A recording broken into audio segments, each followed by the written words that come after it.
Jemaat Tuhan yang terkasih dalam nama Tuhan kita Yesus Kristus, kita bersyukur di saat ini kita bisa beribadah untuk mengingat akan kebangkitan Tuhan kita Yesus Kristus dari kubur. Dan saat ini sebelum kita beribadah kepada Tuhan, mari kita mempersiapkan hati dan pikiran kita dengan bersaat teduh sejenak.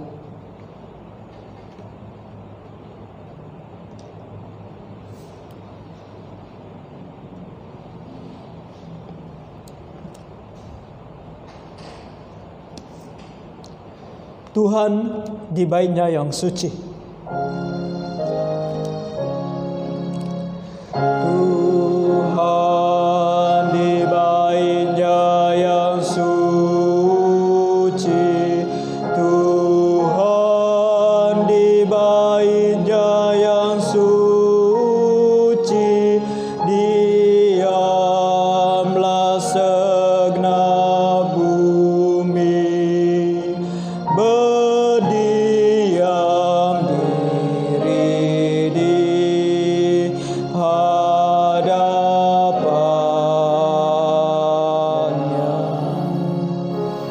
Diamlah, diamlah,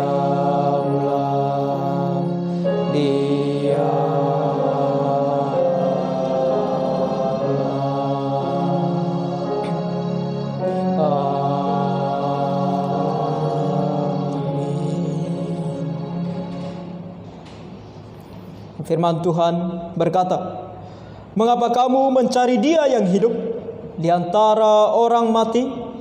Ia tidak ada di sini. Ia telah bangkit. Ingatlah apa yang dikatakannya kepada kamu ketika Ia masih di Galilea, yaitu bahwa Anak Manusia harus diserahkan ke tangan orang-orang berdosa dan disalibkan, dan akan bangkit pada hari yang ketiga."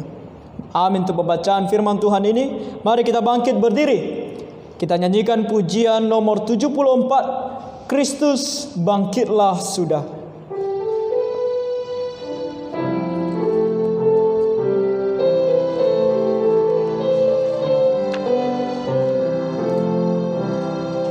Kristus bangkitlah sudah.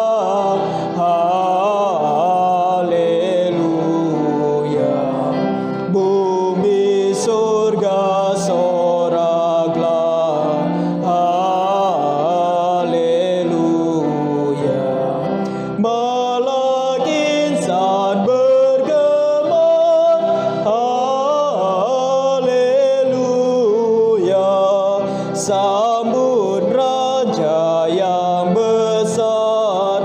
Haleluya.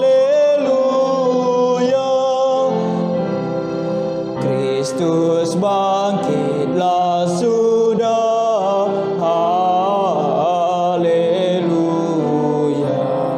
Kuasa dosa telah kalah.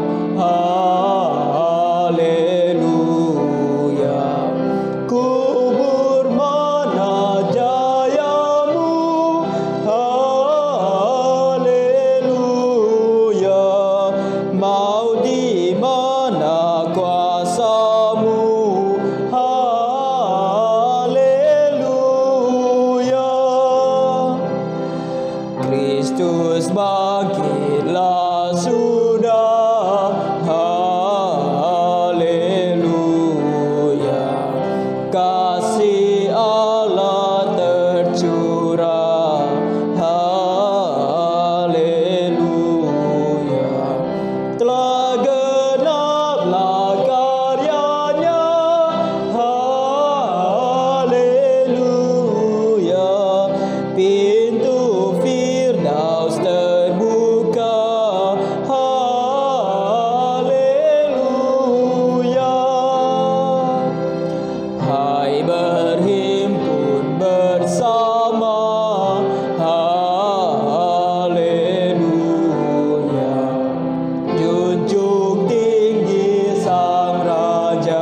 Mari kita berdoa.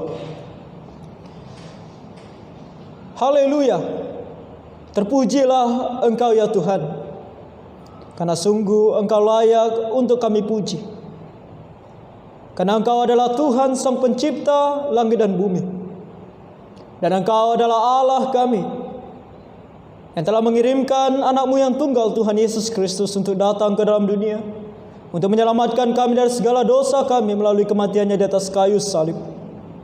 Bahkan memateraikan pengharapan kami di dalam Dia, di dalam kebangkitannya dari antara orang mati.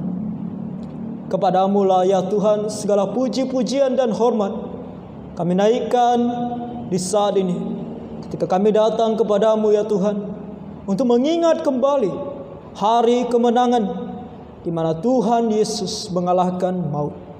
Dia bangkit dari antara orang mati. Kuburnya kosong, sebab Dia telah bangkit dan hidup kembali. Dan Dia naik dan duduk di sebelah tangan Allah Bapa. Dan kami bersyukur ya Bapa, karena dalam kebangkitan Tuhan Yesus, sungguh kami semua mendapatkan pengharapan yang pasti akan kebangkitan kami juga. Sebab kepada kami yang percaya kepada Dia telah dijanjikan bahwa kami pun akan dibangkitkan oleh Dia ketika kami juga meninggalkan dunia ini. Bapa Surgawi, saat ini kami menyerahkan ke dalam tangan-Mu ibadah kami ini, supaya kiranya segala puji-pujian kami sungguh bisa memuliakan nama-Mu, dan sungguh menjadi berkat bagi hati dan pikiran kami saat ini ketika kami mengingat akan kebangkitan Tuhan kami Yesus Kristus. Ampuni kami Tuhan dari segala dosa dan pelanggaran kami, agar sekiranya kami boleh layak datang di hadapan-Mu untuk menyembah Engkau di dalam roh dan kebenaran. Dalam nama Tuhan kami Yesus Kristus, kami memohon dan menyerahkan ibadah kami ini. Amin. Pujilah pada Bapa dan pada Anak serta Roh Kudus, yang dahulu ada, tetap sekarang ada, dan selamanya. Amin.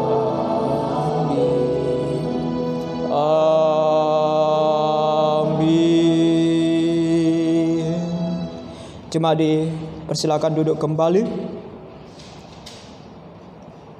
Nah, firman Tuhan sebagai responsoria kita di ibadah kita kali ini terambil dari Markus pasal 16.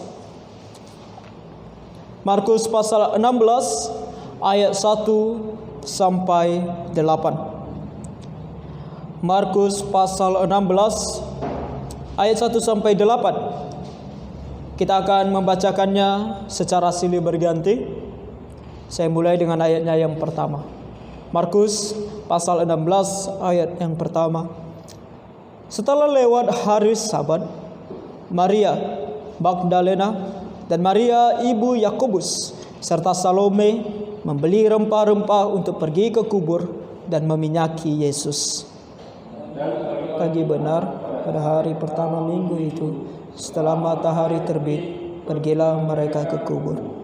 Mereka berkata seorang kepada yang lain, "Siapa yang akan menggulingkan batu itu bagi kita dari pintu kubur?" Tapi ketika mereka melihat dari dekat, tampaklah batu yang memang sangat besar itu sudah terguling. Lalu mereka masuk ke dalam kubur, dan mereka melihat seorang muda yang memakai jubah putih duduk di sebelah kanan. Mereka pun sangat terkejut.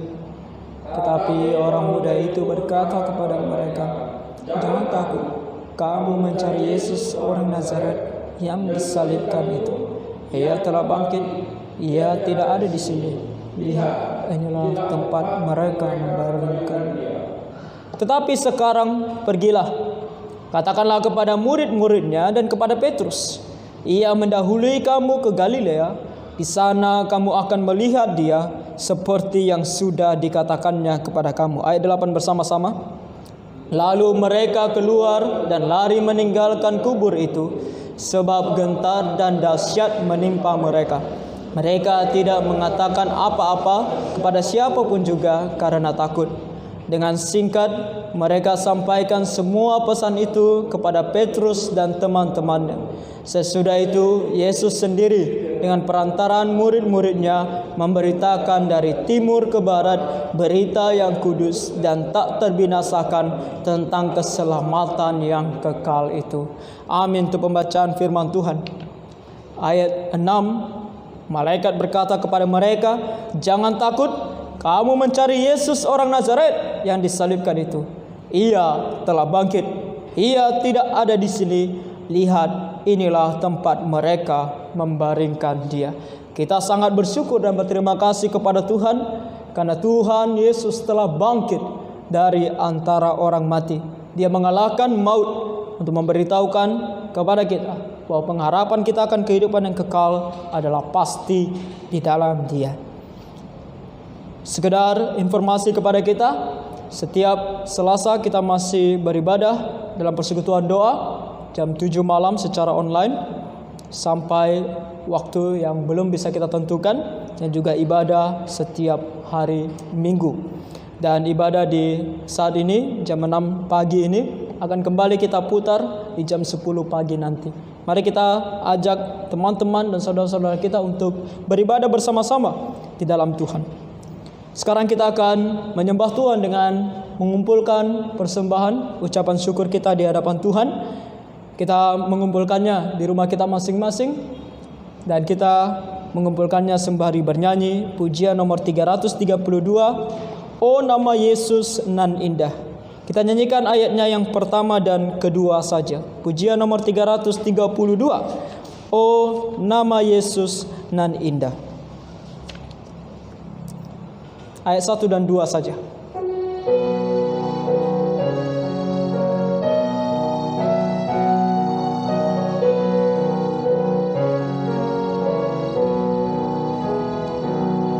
Oh nama Yesus nan indah, lembut serta merdu,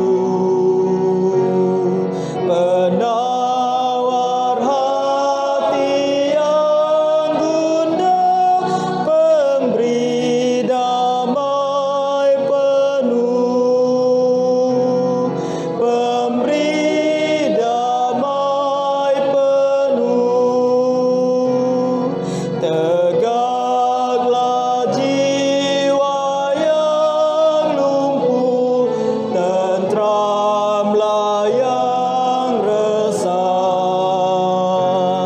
yang sakit pun jadi sembuh. Oh indah namanya, oh indah namanya. Mari kita bangkit berdiri, kita nyanyikan pujian "Pujilah Allah yang mulia."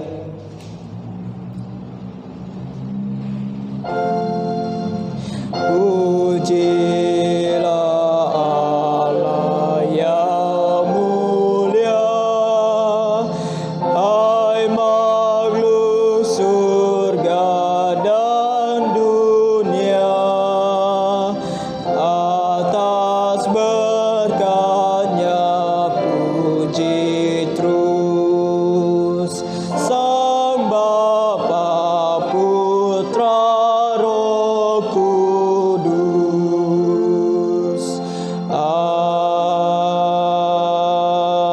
Amin. Mari kita berdoa. Bapa Surgawi, kami sangat bersyukur kepadamu karena segala berkat-Mu yang melimpah di dalam kehidupan kami. Bahkan di saat situasi dan kondisi saat ini, kami masih bisa Tuhan mendapatkan kecukupan daripada-Mu. Oleh karena itu Tuhan, sebagai ucapan syukur kami, terlebih untuk Tuhan Yesus yang telah bangkit dari antara orang mati, kami datang membawa ucapan syukur kami di hadapan-Mu ya Tuhan, sebagai bentuk dari rasa terima kasih dan betapa sukacitanya kami mendengar Tuhan Yesus telah bangkit dari antara orang mati. Oleh karena itu ya Tuhan, kami mohon terimalah persembahan kami ini sebagai ucapan syukur yang berbau harum di hadapan Tuhan. Dan Engkau yang memakai persembahan kami ini ya Tuhan, untuk bahkan memperluas kerajaan-Mu di dalam dunia ini. Kasihani dan tolong ya Tuhan, kami di dalam keadaan saat ini juga, terlebih kami yang ekonominya melemah oleh karena kondisi di dalam dunia ini. Kami mohon ya Tuhan perlindungan-Mu dan pertolongan-Mu, agar sekiranya anugerah-Mu senantiasa cukup bagi kami, dan kebutuhan kami sehari-hari boleh senantiasa cukup di dalam Tuhan. Kasihani dan tolong kami ya Bapa. Dan sebentar lagi kami akan merenungkan firman-Mu. Engkau yang kiranya bersama-sama dengan kami. Dalam nama Tuhan kami Yesus Kristus, kami berdoa dan mengucap syukur. Amin. Jemaat dipersilakan duduk kembali.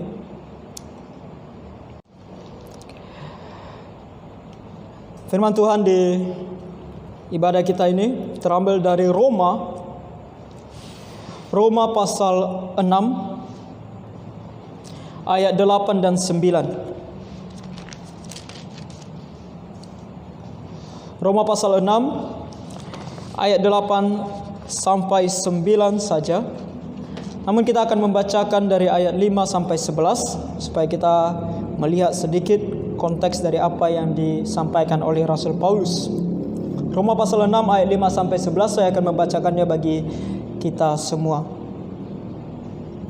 Sebab jika kita telah menjadi satu dengan apa yang sama dengan kematiannya, kita juga akan menjadi satu dengan apa yang sama dengan kebangkitannya. Karena kita tahu bahwa manusia lama kita telah turut disalibkan, supaya tubuh dosa kita hilang kuasanya, agar jangan kita menghambakan diri lagi kepada dosa. Sebab siapa yang telah mati, ia telah bebas dari dosa. Jadi, jika kita telah mati dengan Kristus, kita percaya bahwa kita akan hidup juga dengan Dia. Karena kita tahu bahwa Kristus sesudah Ia bangkit dari antara orang mati, tidak mati lagi. Maut tidak berkuasa lagi atas Dia.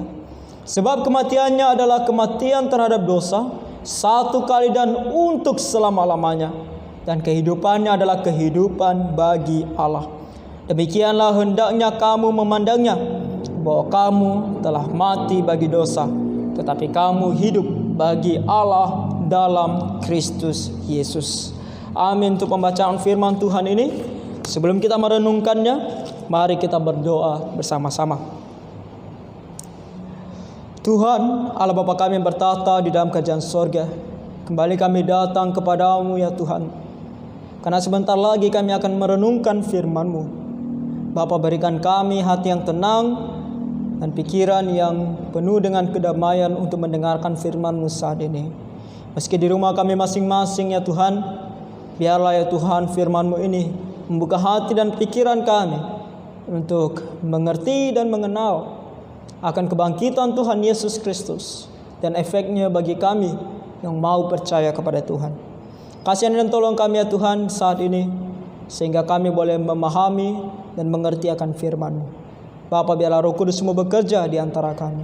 Kami berdoa ya Bapa, supaya sekiranya juga Engkau yang menenangkan hati dan pikiran kami, dan terlebih setiap mereka yang belum mengenal Engkau ya Tuhan, boleh mendapatkan pengharapan di dalam Tuhan Yesus saat ini juga ketika mereka mendengarkan firman. Berkati hamba-Mu Tuhan yang akan menyampaikan firman-Mu, dan ampuni kami semua dari segala dosa dan pelanggaran kami, agar sekiranya kami boleh layak di hadapan-Mu. Terima kasih ya Bapa, untuk waktu ini kami serahkan ke dalam tangan-Mu saja. Kami berdoa dan mengucap syukur di dalam nama Tuhan kami Yesus Kristus. Amin. Nah, firman Tuhan di saat ini bagi kita berikan tema pengharapan kita dalam kebangkitannya. Nah, hari ini kita mengingat tentang kebangkitan Tuhan Yesus Kristus. Hari yang penuh dengan sukacita, karena Tuhan kita bangkit dari antara orang mati. Jumat kemarin kita melihat, kita mendengarkan firman Tuhan, kita mengingat tentang kematian Tuhan Yesus di atas kayu salib, di mana Dia mati di atas kayu salib benar-benar mati dan kemudian dia dikuburkan. Dan setelah dia dikuburkan, hari ini kita merayakan akan kebangkitannya. Dan ini harus menjadi sesuatu hal yang sangat penting untuk kita ketahui dan untuk kita percaya. Sebab kalau kita membaca kitab suci, Rasul Paulus pernah berkata, dan jika Kristus tidak dibangkitkan, maka sia-sialah kepercayaan kamu dan kamu masih hidup dalam dosamu. Jika Kristus tidak bangkit dari antara orang mati, sia-sia kita percaya kepada Dia. Itu jelas. Karena Tuhan Yesus ketika Dia mati di atas kayu salib, Dia menjanjikan kepada kita bahwa Dia akan mengampuni segala dosa kita dan akan memberikan kita kehidupan yang kekal. Lalu dari mana kita bisa yakin dan percaya bahwa sungguh Yesus bisa memberikan kita kebangkitan hidup atau hidup yang kekal di sorga, kalau Dia sendiri mati dan tidak bangkit? Saudara-saudara, manusia bisa menyatakan dirinya Allah, atau manusia bisa mengatakan pengajaran yang paling benar, atau manusia bisa mengatakan bahwa dia bisa membawa kita ke surga. Tapi kalau dia sendiri mati dan tidak bangkit, kita harus bertanya, benar tidak dia bisa membawa kita ke surga, sedangkan dia sendiri mati dan tidak bangkit sama sekali? Tapi di dalam Tuhan Yesus, biarlah kita semua bisa bersuka cita, karena kepercayaan kita di dalam Dia itu benar, karena Dia bangkit dari antara orang mati. Tadi melalui fotum dan juga melalui responsoria kita mendengarkan perkataan malaikat. Mereka berkata, siapa yang engkau cari? Apakah engkau mencari Yesus orang Nazaret itu, yang kemarin 3 hari yang lalu disalibkan dan kemudian dikuburkan? Dia tidak ada di sini. Lihat kuburnya kosong. Lihat tempat dia dibaringkan. Tidak ada dia. Tubuhnya sudah tidak ada di sini. Ia telah bangkit dari antara orang mati. Nah, kebangkitan Tuhan Yesus ini memberikan kita pengharapan. Pengharapan yang begitu penuh dengan kepastian. Dari kesaksian malaikat, kemudian kita melihat kesaksian para murid. Mereka yang melihat Dia setelah Dia bangkit. Karena Dia menunjukkan dirinya, menampakkan dirinya kepada mereka. Dan bukan hanya melihat Dia, mereka menyentuh Dia. Karena mereka kurang percaya, Dia katakan, sentuhlah tanganku, lihatlah bahwa aku ini adalah Dia yang dipaku di atas kayu salib, dan aku benar-benar telah bangkit dari antara orang mati. Dan mereka walaupun bisa menyentuh tubuhnya, kita mengetahui dari firman Tuhan tubuhnya begitu luar biasa. Karena di dalam ruangan yang semuanya tertutup, Dia bisa masuk. Itu menunjukkan bahwa Dia benar-benar bangkit. Tubuh yang Dia miliki adalah tubuh yang benar-benar telah bangkit dari antara orang mati, bukan tubuh biasa. Thomas yang tidak percaya bahwa Dia telah bangkit, karena waktu Tuhan Yesus menampakkan diri kepada murid-muridnya, Thomas tidak ada di sana. Tapi ketika dia telah melihat secara langsung Tuhan Yesus telah benar-benar bangkit, dia mengatakan, Tuhanku dan Allahku. Dia mengakui kesaksian para murid ini adalah kesaksian yang benar-benar terjadi. Dan kesaksian ini turun-temurun diberitakan kepada seluruh umat manusia. Tadi kita melihat dalam Markus, saya akan membacakan kembali kepada kita dalam responsoria kita. Markus pasal 16 ayat 8, bagian yang terakhir di sana dikatakan apa? Dengan singkat mereka sampaikan semua pesan itu kepada Petrus dan teman-temannya. Sesudah itu Yesus sendiri dengan perantaraan murid-muridnya memberitakan dari timur ke barat berita yang kudus dan tak terbinasakan tentang keselamatan yang kekal itu. Tidak terbinasakan. Bahkan orang rela mati demi pemberitaan ini. Dan ini salah satu bukti bahwa apa yang mereka beritakan itu benar, karena mereka rela mati bahkan untuk pemberitaan itu. Saudara, kita tahu tipikal kita manusia. Kalau hal itu tidak benar, mungkin kita akan pertahankan. Tapi kalau sudah menyangkut nyawa, Kita akan bilang, untuk apa mempertaruhkan nyawa untuk sesuatu yang tidak benar? Tapi para murid memberitakannya dan tidak ada yang bisa menghentikan mereka, bahkan taruhan nyawa, bahkan hukuman kematian pun mereka tidak takut. Karena apa yang mereka beritakan? Rasul Yohanes mengatakan, kami adalah saksi mata. Apa yang mereka tuliskan dalam firman Tuhan adalah kesaksian mereka yang mereka lihat langsung dengan mata mereka, dan mereka tahu ini benar. Oleh karena itu mereka terus beritakan. Maka kita yang telah mendengar dan membaca firman Tuhan ini, ada sukacita yang begitu besar yang harusnya kita miliki, karena kita percaya kepada Tuhan Yesus. Dan di saat ini Roma pasal 5 atau pasal 6 ayat 8 dan 9 sebagai renungan kita, biarlah ini membuat kita semakin menyadari sukacita yang besar dalam pengharapan kita di dalam Tuhan Yesus. Nah, Roma pasal 6 ini sebenarnya tulisan Rasul Paulus yang bertujuan untuk memberitahukan kepada semua orang Kristen bahwa setelah kamu percaya kepada Tuhan Yesus, kamu tidak bebas melakukan apa saja yang kamu mau. Kamu tidak bebas untuk melakukan dosa, karena kamu sudah percaya kepada Tuhan Yesus. Dan dia menggunakan sebuah argumen, yaitu bahwa kamu telah mati bersama dengan Tuhan Yesus, dan kamu telah atau akan bangkit bersama dengan Dia. Oleh karena itu kamu bukan lagi sesuka hatimu. Kamu harus menunjukkan bahwa kamu sungguh-sungguh percaya kepada Tuhan Yesus melalui perbuatan kamu sehari-hari. Tapi di antara semuanya ini, argumen yang diberikan oleh Rasul Paulus adalah sebuah doktrin yang begitu jelas tentang pengharapan di dalam kebangkitan Tuhan Yesus. Dan kita temukan itu di ayat 8 dan 9. Ketika Rasul Paulus mengatakan di ayat 8, jadi jika kita telah mati dengan Kristus. Apa maksudnya mati dengan Kristus? Tuhan Yesus mati sekitar 2000 tahun yang lalu. Sudah lama Tuhan Yesus mati. Kita hidup, mungkin ada yang lahir 90-an, 80-an, 70-an. Yang masih muda mungkin lahir 2000-an. Sudah sekitar 2000 tahun setelah Tuhan Yesus mati di atas kayu salib. Kenapa di sini dikatakan bahwa kita telah mati dengan Kristus? Kita tidak ada di sana bahkan ketika Tuhan Yesus mati di atas kayu salib.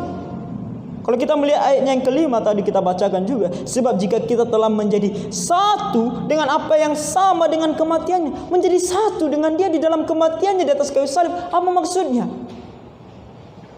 Nah, saudara-saudara yang terkasih di dalam Tuhan, ketika Tuhan Yesus mati di atas kayu salib, ingat bahwa Dia bukan mati untuk dirinya sendiri.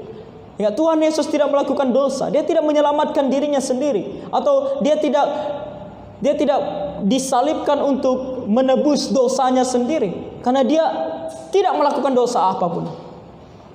Tapi Dia di atas kayu salib mati untuk menggantikan kita. Dia disalibkan di sana untuk menggantikan kita. Kita yang seharusnya dihukum, Tuhan Yesus mengambil hukuman itu dengan cara mati di atas kayu salib. Kematian yang begitu mengerikan, kematian yang begitu memalukan, kematian di atas kayu salib disebut sebagai kutuk. Dia terima semuanya untuk kita, untuk menggantikan kita, agar kita ini jangan dihukum. Nah, ketika dikatakan bahwa Tuhan Yesus menggantikan kita di atas kayu salib, kita yang menerima Dia sebagai Tuhan dan Juru Selamat kita pribadi, kita yang sungguh-sungguh percaya kepada Dia, kita yang sungguh-sungguh percaya bahwa Dia telah mati di atas kayu salib untuk menghapus segala dosa saya, untuk menggantikan saya, itu seolah-olah sudah di kayu salib bersama dengan Tuhan Yesus. Itu maksudnya. Jadi kita melihat di sini lebih dalam lagi tentang makna kita katakan bahwa kita percaya kepada Tuhan Yesus. Saudara-saudara, ketika kita mengatakan percaya kepada Tuhan Yesus, itu bukan hanya sekedar mulut kita berbicara aku percaya kepada Tuhan Yesus. Itu bukan hanya sekedar kita tahu bahwa Dia adalah Tuhan yang sudah datang ke dalam dunia, mati di atas kayu salib, dikuburkan, dan pada hari ketiga bangkit dari antara orang mati, naik dan duduk di sebelah kanan Allah Bapa. Dan kemudian nanti menampakkan dirinya kepada murid-muridnya, lalu Dia akan naik ke sorga. Setelah itu Dia berjanji akan datang kembali untuk kedua kalinya. Semua ini pengetahuan yang kita tahu. Tapi percaya kepada Tuhan Yesus lebih dalam lagi. Ketika kita percaya kepada Tuhan Yesus, kita sedang mengatakan bahwa Tuhan Yesus mati menggantikan aku di atas kayu salib. Kematiannya di atas kayu salib itu menggantikan aku, sehingga seolah-olah aku yang disalibkan bersama dengan Dia. Sehingga aku pun sudah menebus dosaku di atas kayu salib bersama dengan Tuhan Yesus.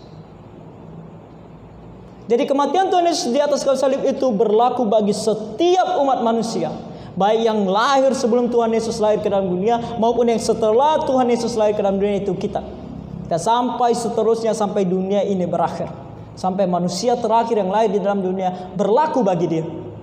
Yesus mati di atas kayu salib menggantikan dia, mewakili dia untuk dihukum.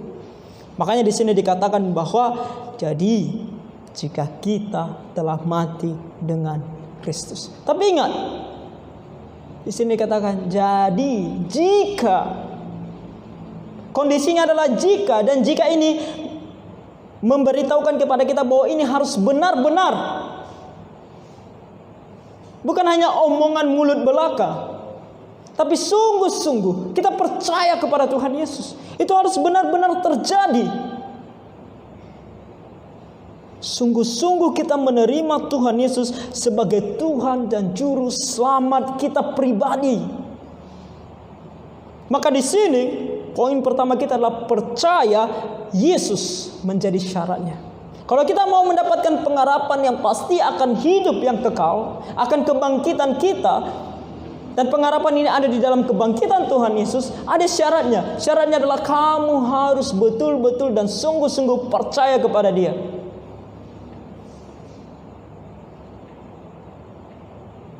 Dan kalau tadi saya sudah jelaskan bahwa pasal 6 ini berbicara tentang perbuatan kita setelah percaya, itu juga menunjukkan kepada kita kalau kita mengatakan kita sudah percaya kepada Tuhan Yesus, apa buktinya? Mari evaluasi diri. Aku sudah sungguh tidak percaya kepada Tuhan Yesus. Yakobus mengatakan iman tanpa perbuatan adalah pada hakikatnya mati. Iman tanpa perbuatan pada hakikatnya adalah mati. Itu bukan menunjukkan bahwa iman tidak cukup, harus ditambah dengan perbuatan baru bisa masuk surga. Bukan itu maksudnya. Tapi dia berkata kalau kamu mengatakan kamu punya iman, maka perbuatan kamu harus menunjukkan iman kamu. Kita katakan kita percaya kepada Tuhan Yesus, tapi perbuatan kita sehari-hari penuh dengan dosa. Kita berbisnis dengan tidak jujur. Kita suka sekali melakukan dosa. Ibadah bukan menjadi hal yang kita pentingkan. Apalagi sekarang ibadah online. Siapa yang tahu kita sedang beribadah atau tidak?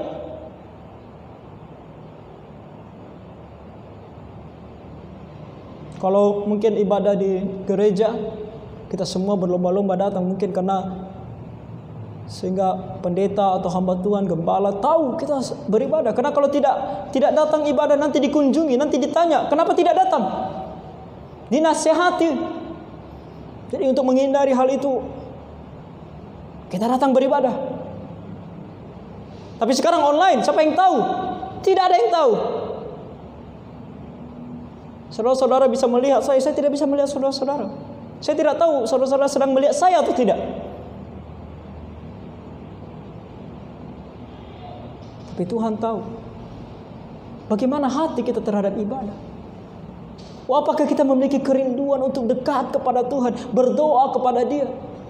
Bisa kita tidak mau tidur itu tanpa berdoa kepada Tuhan, tanpa berbicara kepada Dia?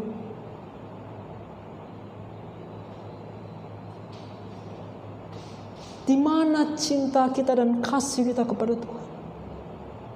Saudara-saudara, orang yang baru berpacaran atau orang muda yang berpacaran tahu akan hal ini. Kalau dia sungguh-sungguh mengasihi pasangannya, mencintai pasangannya, ketika dia bangun pagi, apa yang teringat di kepalanya? Setidaknya ucapkan selamat pagi, kan?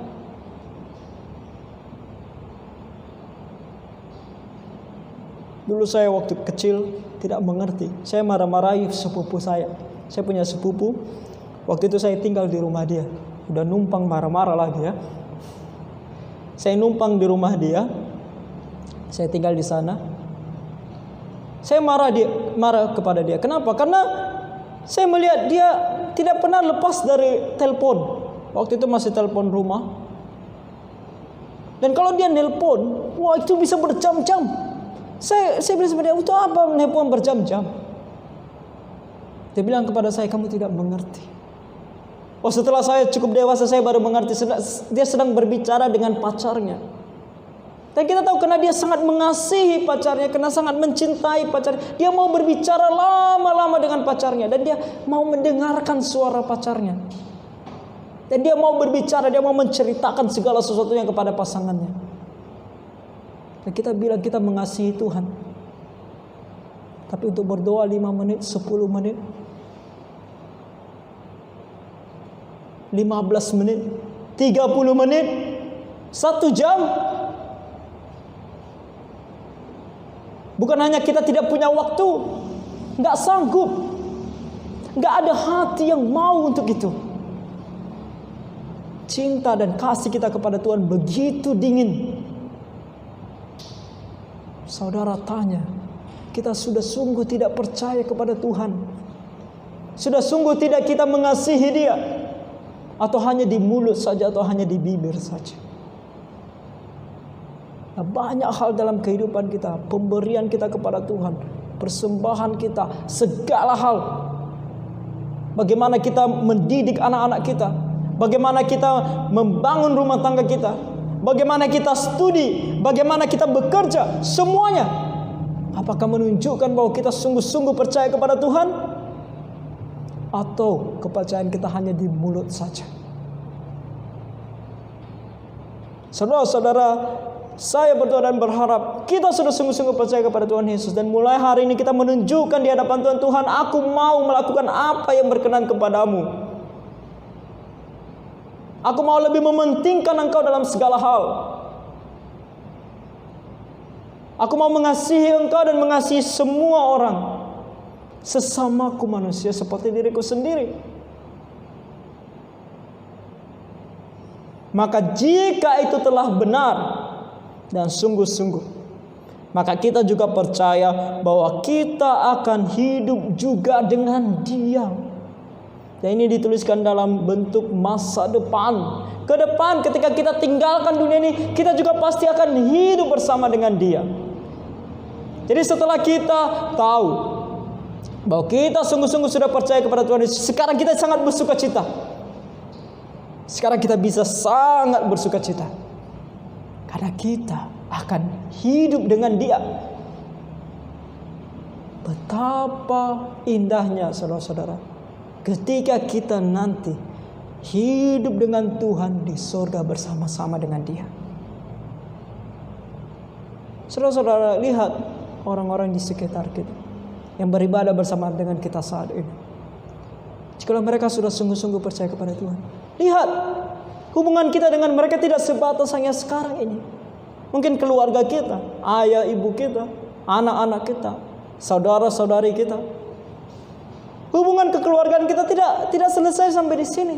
Kita adalah saudara terus nanti sampai kekekalan di hadapan Tuhan bersama-sama Dia di sorga.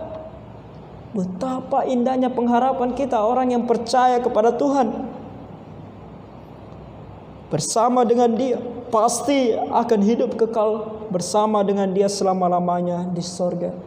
Dan kita tidak perlu khawatir, kita tidak perlu ragu. Benar tidak? Benar tidak kita akan hidup bersama dengan? Benar tidak kita akan mendapatkan kehidupan yang kekal bersama dengan Dia? Tidak perlu, karena kebangkitannya adalah jaminan bagi kita. Ayat 9. Karena kita tahu bahwa Kristus sesudah Ia bangkit dari antara orang mati, tidak mati lagi. Maut tidak berkuasa lagi atas Dia. Saudara-saudara, Tuhan Yesus mati di atas kayu salib, dikuburkan dan bangkit pada hari yang ketiga, bangkit dari antara orang mati. Dan dikatakan di sini bukan bangkit seperti contohnya Dia membangkitkan seseorang dari kematian, tapi orang itu mati lagi. Karena dia membangkitkan mereka untuk hidup di dalam dunia ini.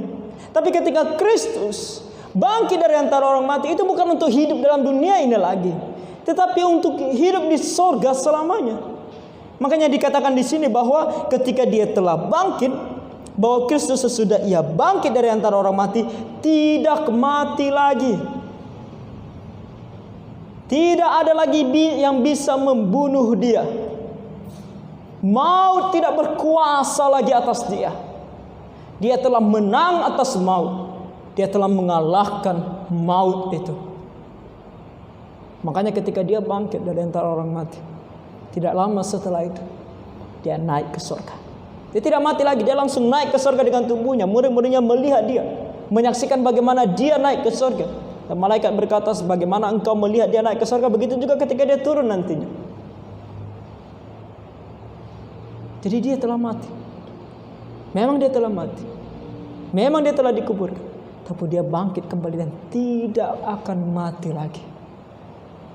Dan tubuh yang sama yang dia miliki ketika dia bangkit dari antara orang mati, dia janjikan kepada kita. Kita yang percaya kepada Tuhan. Kalau kita membaca Alkitab, firman Tuhan mengatakan itu disebut sebagai tubuh mulia. Tubuh yang sama dengan tubuh yang dimiliki oleh Tuhan Yesus setelah dia bangkit. Tubuh yang tidak pernah bisa mati lagi. Tubuh ini akan diberikan juga kepada kita. Dan kita akan hidup bersama dengan dia selamanya. Ini sebenarnya kompleks. Apa yang terjadi? Setelah kita mati, kalau kita langsung mati, maka roh kita akan pergi ke surga.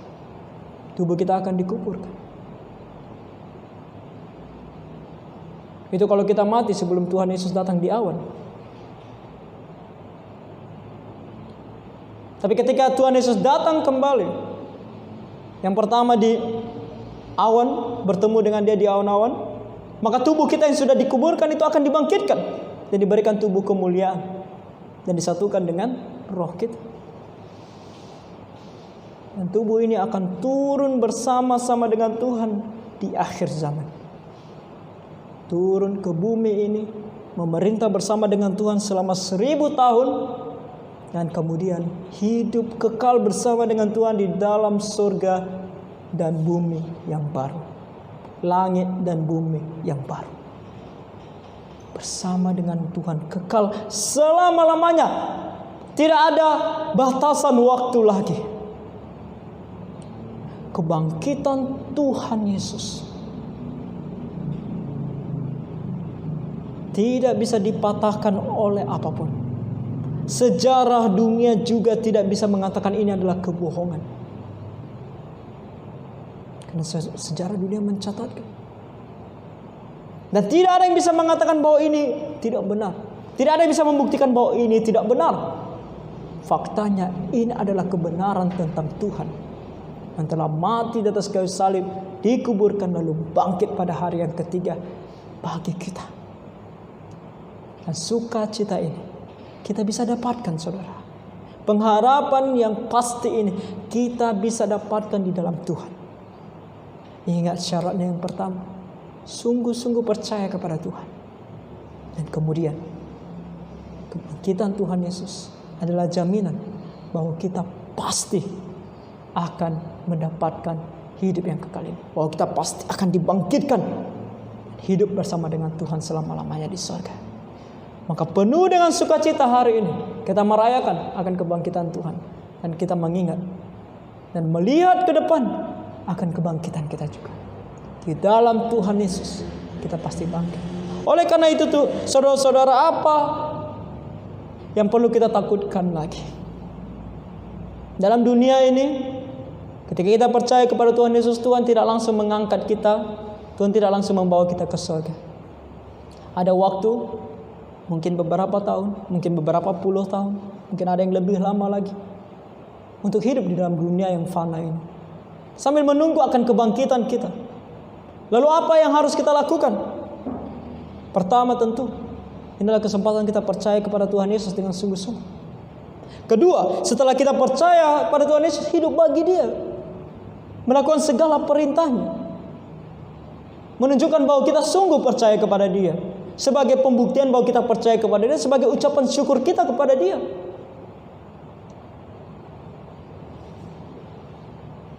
Dan kemudian menjadi saksinya. Tujuan kita hidup di dalam dunia ini cuma satu, untuk menjadi saksi bagi Allah. Melalui perkataan kita, melalui perbuatan kita, melalui tingkah laku kita, melalui segala sesuatu yang kita lakukan, kita harus menjadi saksi bagi Dia. Dan kita tidak perlu takut, karena kita pasti hidup kekal sambil menantikan Dia, karena Dia berjanji Dia akan datang kembali. Siapa tahu semasa kita masih hidup, Dia akan datang kembali.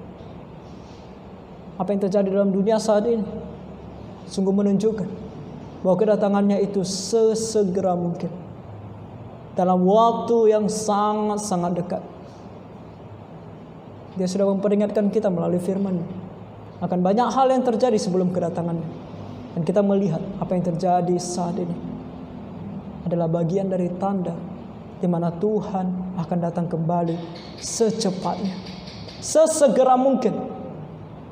Maka jangan menunda, saudara.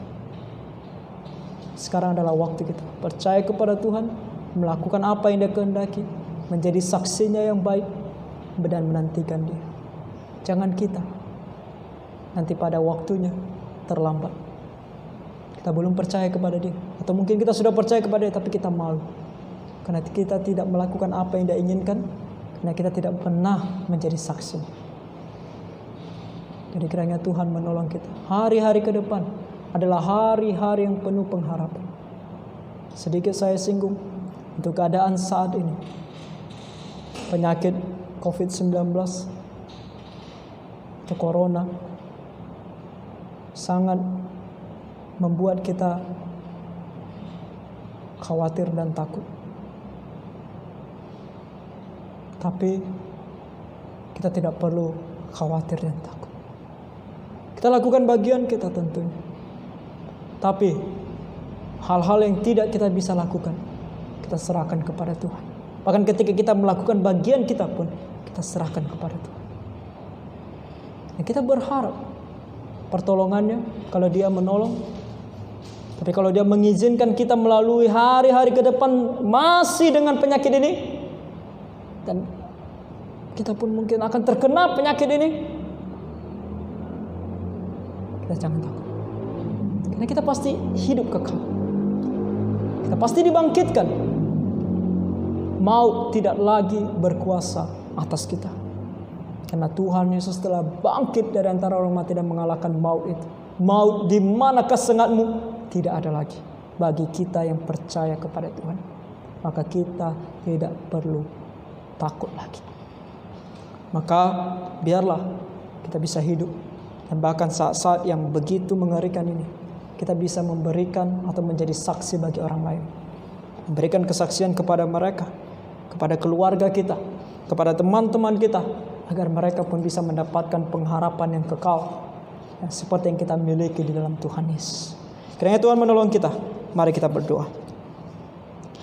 Tuhan Bapa Surgawi, Allah yang begitu mengasihi kami, kami bersyukur kepadamu ya Tuhan, karena Tuhan Yesus, Dia bukan manusia atau Allah yang mati dan kemudian tidak bangkit, melainkan Dia adalah Allah, telah datang ke dalam dunia, mati di atas kayu salib, dikuburkan, lalu bangkit dari antara orang mati.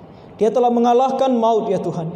Oleh karena itu di dalam Dia sungguh kami memiliki pengharapan yang pasti akan kehidupan yang kekal, akan kebangkitan tubuh kami juga. Oleh karena itu ya Tuhan, bantulah kami semua yang mendengarkan firman-Mu ini, agar kami ya Tuhan sungguh-sungguh mengikuti Tuhan seumur hidup kami, percaya kepada Tuhan sungguh-sungguh, dan melakukan apa yang berkenan kepadanya. Dan di dalam sisa-sisa kehidupan kami ini, kami boleh memuliakan nama-Nya dalam segala hal yang kami lakukan. Kami boleh menjadi saksi Dia yang bisa membawa lebih banyak jiwa bagi kemuliaan nama-Nya. Kasihan dan tolong kami ya Bapa. Kami mohon pertolongan-Mu dan belas kasihan-Mu. Terlebih dalam situasi yang saat ini di dunia, biarlah pengharapan ini ya Tuhan menjadi sukacita kami dalam menjalani hari-hari kami ke depan. Kasihan dan tolong kami ya Bapa. Dalam nama Tuhan Yesus Kristus kami berdoa dan mengucap syukur. Amin. Mari kita bangkit berdiri. Kita tutup ibadah kita dengan pujian nomor 133 dari KPPK dengan judul Karena Dia Hidup. Pujian nomor 133, Karena Dia Hidup.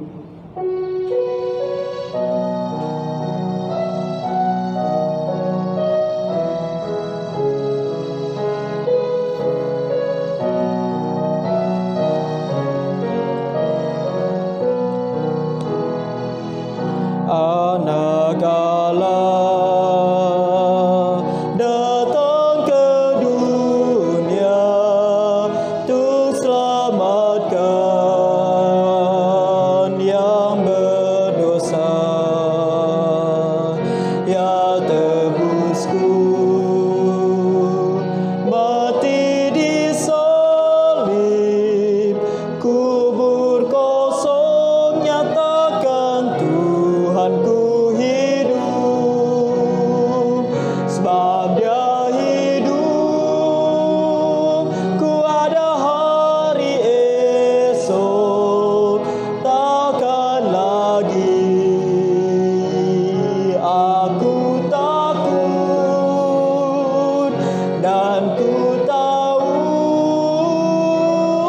hari esokku. Hidupku penuh harap karena Dia hidup. Ku anaknya, dipelukannya amat tenang dan senanglah.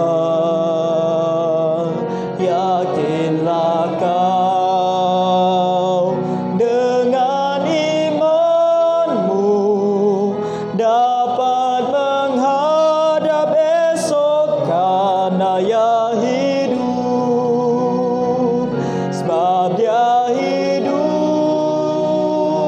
ku ada hari esok, takkan lagi aku takut, dan ku tahu hari esokku. Hidupku penuh harap karena Ia hidup. Dan tamatlah jalan hidupku, ku menghadap perang yang dahsyat, dan Tuhanku mengalahkan maut. Dalam mulia ku jumpa Tuhanku hidup. Sebab Dia hidup, ku ada hari esok, takkan lagi aku takut, dan ku tahu hari esokku. Hidupku penuh harap karena Ia hidup. Amin. Mari kita berdoa. Tuhan Bapa Surgawi, kami sangat bersyukur dan berterima kasih kepadamu karena Yesus hidup. Kami ada pengharapan akan hari esok. Hari esok kami tidak pernah tahu apa yang akan terjadi. Mungkin hal-hal yang jahat akan terjadi atas kami, tapi kami tidak takut karena kami mempunyai pengharapan akan hari esok. Karena Tuhan kami adalah Tuhan yang hidup. Dia akan senantiasa menjaga dan memelihara hidup kami. Dan Dia yang akan senantiasa memberikan kami jaminan bahwa suatu hari nanti ketika kami tinggalkan dunia ini, kami juga akan hidup bersama dengan Dia di sorga. Bahkan tubuh kami akan dibangkitkan dan hidup bersama dengan Tuhan selama-lamanya untuk kekekalan di sorga nanti. Bapa, kami sangat bersuka cita dan berterima kasih kepadamu. Saat ini ya Tuhan, kami telah selesai beribadah. Biarlah segala puji-pujian kami ya Tuhan boleh menjadi hormat dan kemuliaan bagi nama-Mu.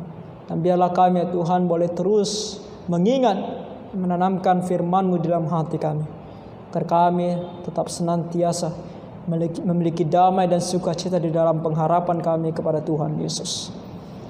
Tuhan, hari-hari kami ke depan, biarlah Engkau menjaga kami ya Tuhan, sampai kami kembali datang di hadapan-Mu untuk beribadah kepada-Mu kembali.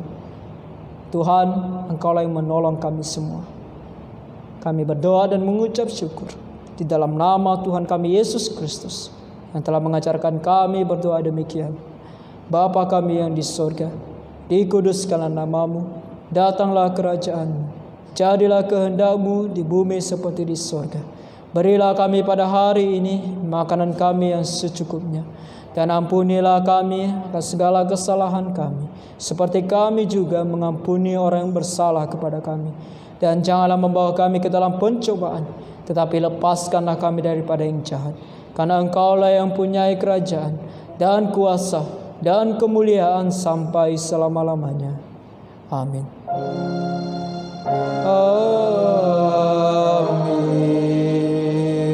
Amin.